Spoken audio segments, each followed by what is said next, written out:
Hello my scrappy peeps, it's Cheyenne and welcome to another in the Disney scrapbook process video series.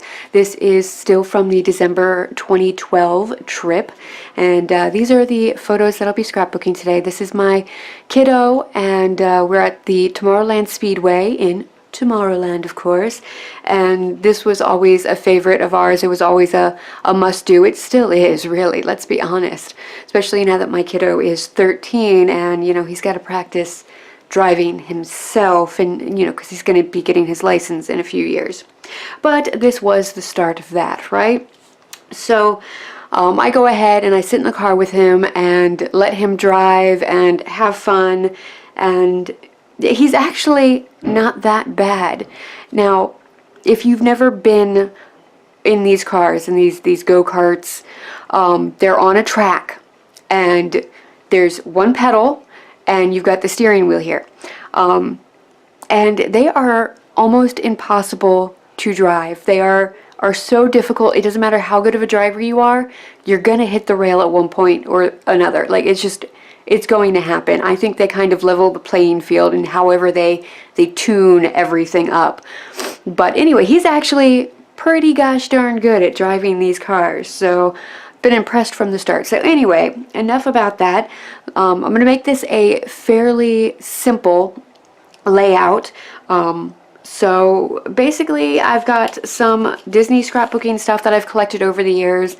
I've got some Cars themed background paper, and with the reds and yellows, I think it really does set off all of the blues that are in the photo. And then these are some frames. Like back in the day, Disney itself, like you could go to downtown Disney before it became Disney Springs, and there was a little shop there that would actually sell like scrapbook kits and stuff. So I've got a few of those. They don't really do that too much anymore. It's more of a stationery type store. So yeah, I'm just going to cut these up and use them in different ways. I've got a couple of Cars stickers. They are actually, you know, Cars themed, the movie. I know this has nothing to do with the movie, but Cars, yeah. So yeah, this should be a pretty short and sweet. I'm not planning on doing any mixed media, but you know, that can change as we go. I think I do want to do maybe a little bit of background stamping clustered around where I would do the mixed media, just to kind of help bring all of this forward. I do also have some Cars washi tape that I may or may not use. I found this at the dollar store for $1, and that's a fantastic price for washi tape. Check out your dollar store. Sometimes they have like Disney licensed merchandise for $1. It's not bad. So, all right, without further ado, let's get started. Okay, so first thing first, I want to get a little bit of a stamped background texture going on the back. So I've got One Wild Ride and Gorgeous Grunge from Stampin' Up, and I'm just taking some of those textures with basic black, basic gray, and some Cajun craze, and I'm just going to add just a little bit more texture. There's no black in the background page, so I wanted to add a little bit of that. So I'm just going through and just stamping around so they're kind of peeking out as if I were doing like a mixed media with like smooshing inks and shimmer sprays and stuff like that. So that's all I'm doing here. And I have to say, I always forget the like splatter texture from One Wild Ride is one of my favorites, and I forget about it all the time. It just adds just a nice little something. Anyway, so that is what I am doing.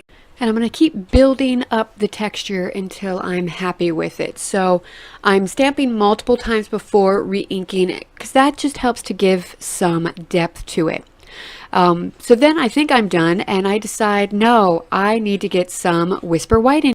And unfortunately, this didn't turn out as bright as I wanted it to. Like, I almost wanted like an embossed feel to it, but it wasn't doing that. Maybe it's because I need to re-ink my Whisper White, I'm not sure. But I end up grabbing a ink blending tool, and I'm just kind of mushing that around. And I really like this. I really like how it's softening the background, but it's not like I'm putting a solid coat of gesso on it. And I thought in order to get some white splatters, I would take my Whisper White re-inker, dilute it, and splatter it that way. And this worked out really fantastically. So I am diluting a pigment ink, so it's going to give a different texture, a different look than if I were to dilute acrylic paint. But I liked it. It's something to do. And I was really happy with it. Was almost like a subtle effect, and it was fairly quick drying. And to add even more texture, I grabbed my Tim Holtz ink spritzer there, my pen spritzer. I love it. And I'm using different colors of ink to try to just give it another dimension of splatter to it, because that's how it is when you're working on like your backgrounds that are going to peek around your photos. You keep adding and going with it. And then I thought, wait a minute, I've got the gold Wink of Stella. What can I do with this? Because I don't really like the gold Wink of Stella. But as splatters on a page, it worked out pretty awesome. So I think I'm going to have to start using it for that purpose. All right, and now here we have the background is done. So I'm figuring out where I'm wanting my photos and how I'm going to use these Disney frames.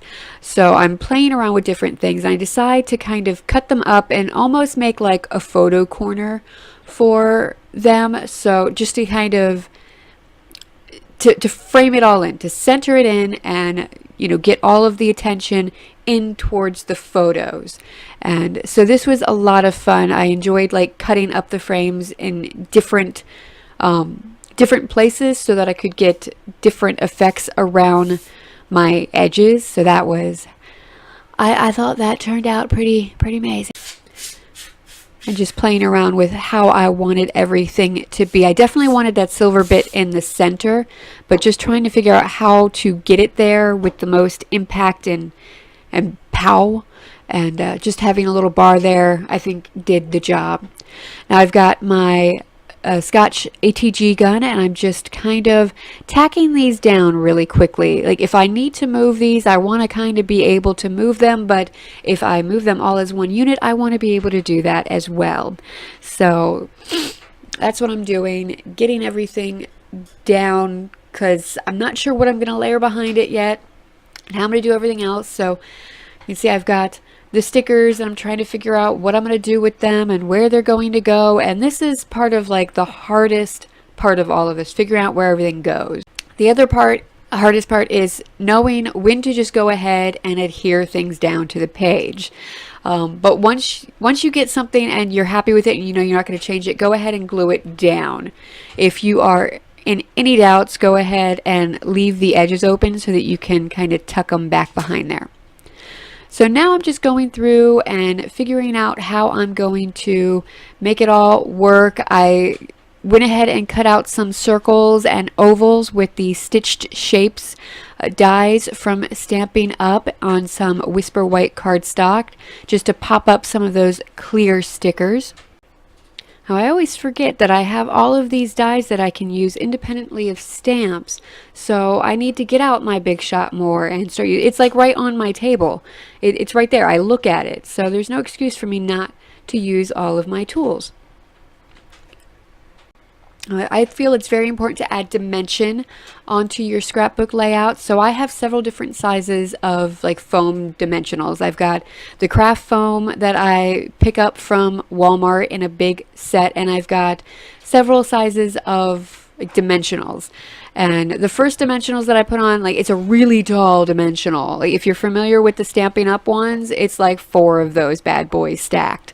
And I just thought, you know what, that's going to be too much for this scrapbook page. I tend to put a lot of pages in my Disney scrapbooks, so I can't have them having like all of this crazy dimension. But the Stampin' Up! Dimensionals are perfect for scrapbooking in those situations. They're just high enough, but they're not so high that they're going to stick way out from the page.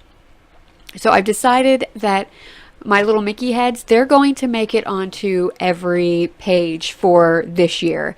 And so I'm tucking that in. And at this point, like while I'm doing my journaling and everything, I'm thinking about ways to tie in Christmas to every page, and do I want to do that? And I end up deciding that I don't want to tie Christmas into every single page. page for all of this. I think that would be just too much. So I'm just going to go ahead and create the scrapbook layouts as I normally would. They might have a little bit more of a holiday theme to some of them, but that's not necessarily how every layout's going to be. So I'm writing my journaling using my Pilot Flair pen. I'm really loving my Pilot Flairs. I love the Pilot pens in general. Like, that's a wonderful brand for me. Now I've got my Heidi Swap date stamper, and I'm getting the date stamped, and then I'm trying to figure out what next, because I thought I was going to call it a day, but it still needed something more to me. I thought it needed more, so I pulled out some sequins, and I'm just going to kind of pop them on as if they're like a little pixie dust sort of action. And these are retired Stampin' Up sequins. I've got a lot of retired Stampin' Up stuff. I was a demonstrator, and they do retire stuff fairly often, so you know, it is the way it is. I do enjoy Stampin' Up as a company. I do enjoy their products, but it's kind of like when you're working with like a LuLaRoe type of situation, or you're going to Big Lots or Marshalls. Like, if you see something, you gotta get it right then. You can't wait, because it might not be there. And I love my sequins for doing stuff like this, or doing my little shaker cards and stuff. I think I'm gonna have to, I've been jonesing to do a shaker, so I think I'm gonna have to do a shaker on a scrapbook layout for.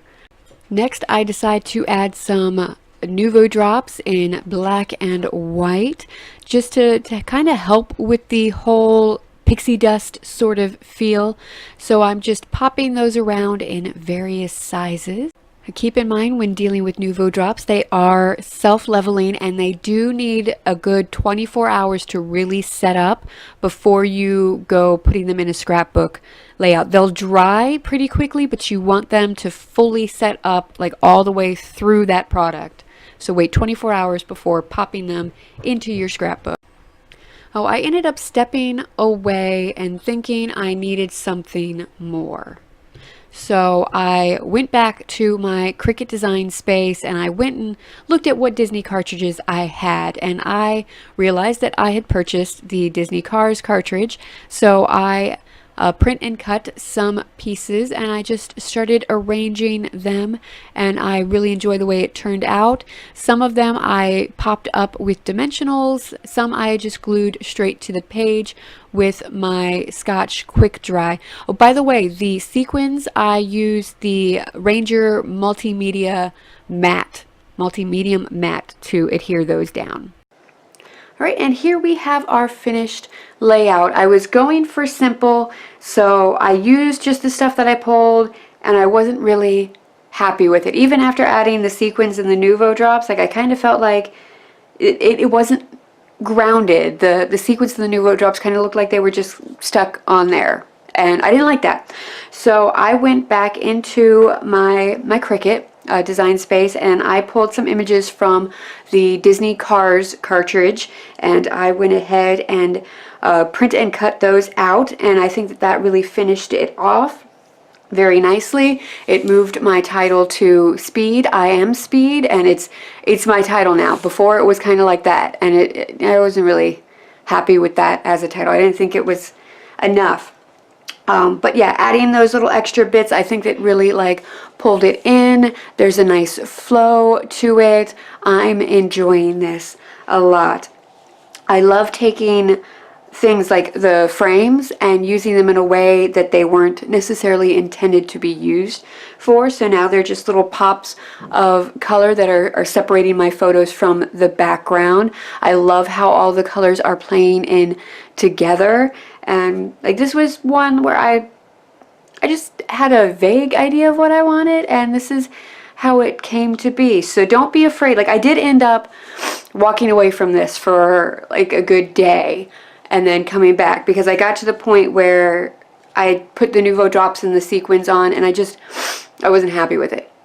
So I'm like, you know what, I'm going to walk away. I'm going to come back to it with fresh eyes, and that's when I decided, let's just go ahead and add these little bits and that finished it off for me. So if you've got some creative block, like don't force through your creative blocks. Go ahead, step away, do something else, get your mind off of it, and then when you come back, you're going to be, I find I'm a lot more efficient at that point. I'm able to see a solution to a problem that I would have continued to struggle over had I stuck with it. So, all right, that is it for today. Thank you so much for watching. If you liked what you saw, please go ahead and hit that like button, and don't forget to subscribe before you leave if you haven't already. And until next time, happy crafting and scrapping and planning and all the other stuff. Oh, bye.